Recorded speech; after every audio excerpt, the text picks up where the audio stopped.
Assalamualaikum warahmatullahi wabarakatuh. Perkenalkan, nama saya Muhammad Yuda Pratama dari kelas Sistem Informasi 2 dengan NIM 0702203242. Nah, di sini saya akan menjelaskan pengertian, tujuan, kelebihan, dan kekurangan jenis-jenis aplikasi otomatisasi perkantoran. Nah, apakah otomatisasi kantor itu? Otomatisasi kantor atau Office Automation atau OA adalah semua sistem elektronik formal dan informal, terutama yang berkaitan dengan komunikasi informasi kepada dan dari orang yang berada di dalam maupun di luar perusahaan. Otomatisasi kantor bertujuan untuk meningkatkan produktivitas bila diterapkan sebagai alat pemecah masalah. Otomatisasi kantor dapat memberikan kemampuan antar manajer untuk saling melakukan komunikasi dengan baik selagi mereka memecahkan masalah. Peningkatan komunikasi ini dapat menghasilkan keputusan yang lebih baik dan lebih cepat. Terdapat beberapa jenis-jenis aplikasi otomatisasi kantor. Yang pertama ada word processing. Word processing adalah penggunaan suatu peralatan elektronik yang secara otomatis melakukan beberapa tugas yang diperlukan untuk membuat dokumen ketik atau cetak.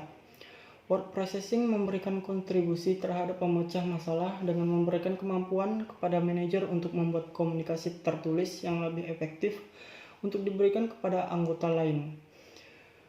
Kelebihan word processing bisa mengolah kata, dan kekurangannya tidak bisa menghitung angka.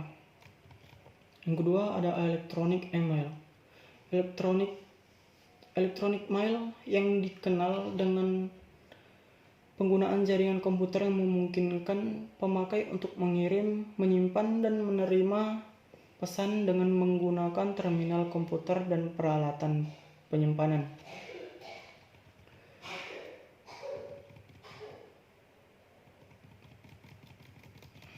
Yang ketiga ada voicemail. Voicemail persis sama dengan electronic mail. Perbedaannya bahwa Anda hanya mengirimkan pesan dengan mengucap pesan tersebut melalui telepon dan bukan mengetiknya. Dan Anda menggunakan telepon untuk memanggil pesan yang telah dikirimkan kepada Anda. Kelebihannya adalah lebih praktis karena tidak perlu mengetik, dan kekurangannya adalah suara yang kita kirimkan tidak jelas jika mic tidak mumpuni atau sedang berada di tempat ramai. Yang keempat ada electronic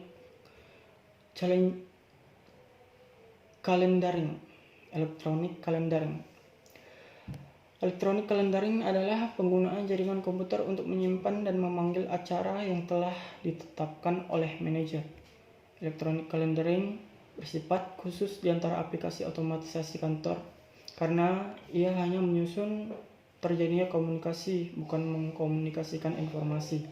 Kelebihannya bisa dilihat kapan saja ketika kita sedang di luar ruangan, tidak menghabiskan kertas, membuat alarm pengingat, dapat membuat agenda jadwal.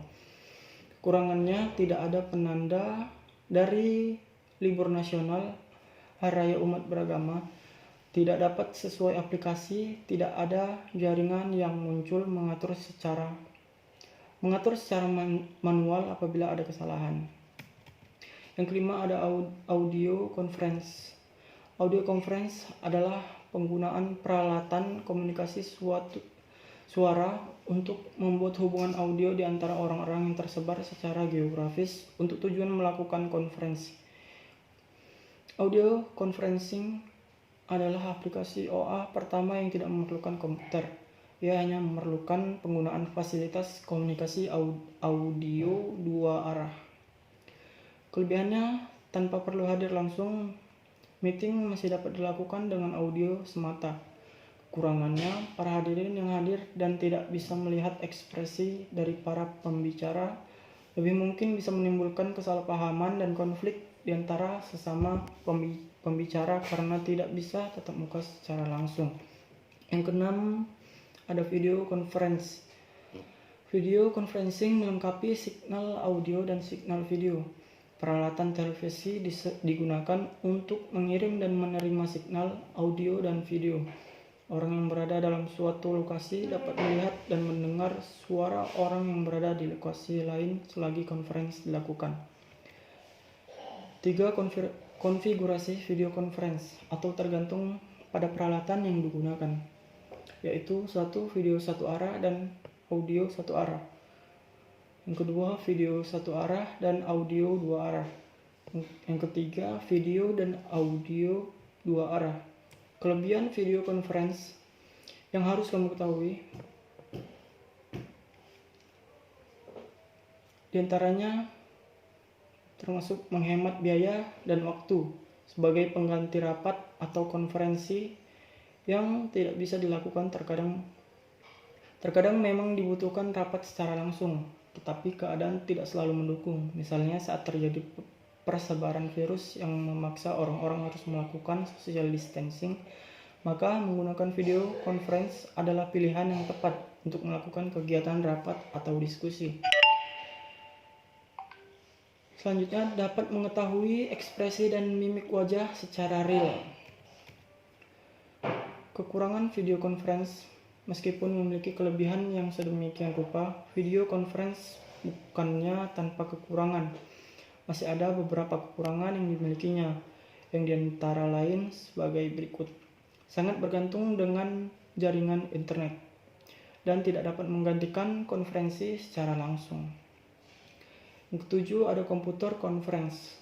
Komputer conferencing adalah penggunaan jaringan komputer sehingga memberikan kemampuan seseorang untuk melakukan pertukaran informasi selama proses terjadinya konferensi. Aplikasi ini hampir sama dengan electronic mail karena dua aplikasi ini menggunakan hardware dan software yang sama. Istilah teleconferencing digunakan untuk menjelaskan ketiga bentuk alat elektronik untuk konferensi. Teleconferencing digunakan dalam seluruh proses pemecahan masalah yang gunanya untuk menukar informasi di antara pemecah masalah atau orang-orang yang memecahkan masalah yang berada di kota yang berlainan. Kelebihan pada komputer konferensi, yang pertama, mudah digunakan, sangat membantu kita pada saat ingin membahas sesuatu atau berdiskusi, tetapi tidak pada satu tempat. Yang kedua, lebih efisien waktu dan biaya.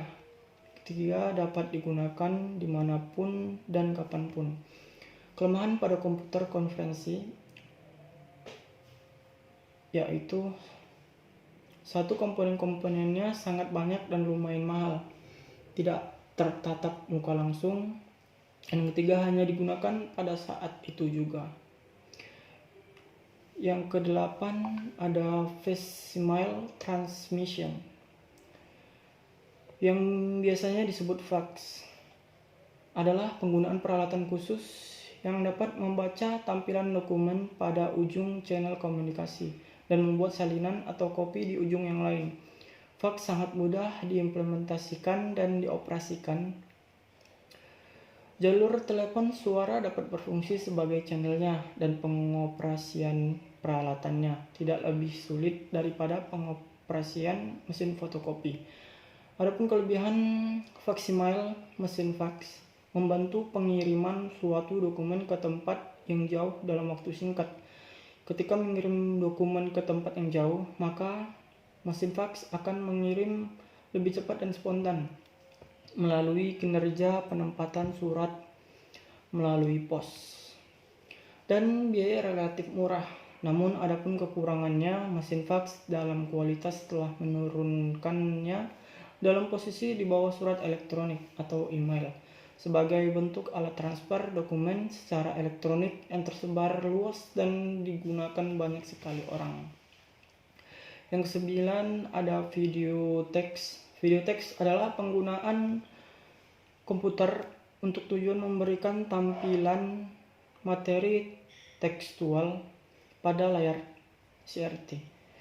Materi tekstual dapat berbentuk naratif atau tabulatif dan ia disimpan dalam penyimpanan sekunder pada komputer.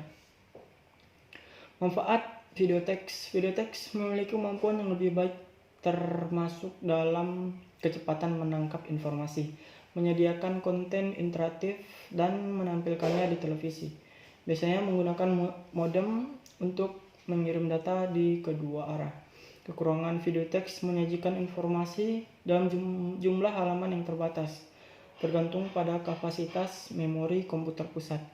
Jumlah informasi yang dapat dimuat dalam satu halaman tampilan juga sangat terbatas, yakni sekitar 100 kata atau setara dengan jumlah materi grafis. Penggunaan videotex menyedot biaya yang besar. Yang 10 ada image storage and retrieval. Beberapa jenis perusahaan mempunyai volume dokumen yang besar, sehingga mereka harus menyimpannya dalam file agar informasi dapat dipanggil atau didapatkan kembali jika diperlukan. Untuk mengatasi masalah mengenai penyimpanan dan pemanggilan tampilan, maka digunakan mikrofon yang berupa mikrofon film dan mikrofon voice. Mikrofon akan mengurangi kebutuhan ruang yang diperlukan oleh dokumen kertas sampai sekitar 97. Image storage and retrieval digunakan dalam pemecahan masalah ketika ia diperlukan untuk melihat kembali dokumen historis untuk tujuan pemahaman masalah. Contohnya situs penyediaan seperti Photobucket. Yang terakhir atau yang ke-11 ada desktop publishing. Desktop publishing atau DTP adalah pembuatan output tercetak yang kualitasnya hampir sama dengan yang dihasilkan oleh typesetter. Sistem DTP terdiri atas mikrokomputer dengan layar CRT yang beresolusi tinggi, printer laser, software desktop publishing. Penggunaan DTP sebagai alat pemecahan masalah meliputi aplikasi administrasi dan teknis. Penampilan dokumen iklan yang profesional dan menarik akan memberikan komunikasi yang efektif. Kelebihannya yaitu satu, adanya banyak template yang siap digunakan. 2, mudah digunakan dalam pembuatan karya desktop publishing, bahkan untuk pemula sekalipun. 3, hasil jadi dapat dicetak dan disimpan ke berbagai format. Hasil jadi dapat dikirim melalui email. Yang terakhir, hasil jadi dapat langsung disimpan secara online sehingga dapat diakses kapan saja dan di mana saja. Selain kelebihan, terdapat kekurangannya juga. Kekurangan Microsoft Publisher merupakan program berbayar, artinya tidak gratis. Baiklah, itu saja penjelasan yang bisa saya sampaikan tentang aplikasi otomatisasi perkantoran. Lebih dan kurangnya saya minta maaf. Terima kasih. Assalamualaikum warahmatullahi wabarakatuh.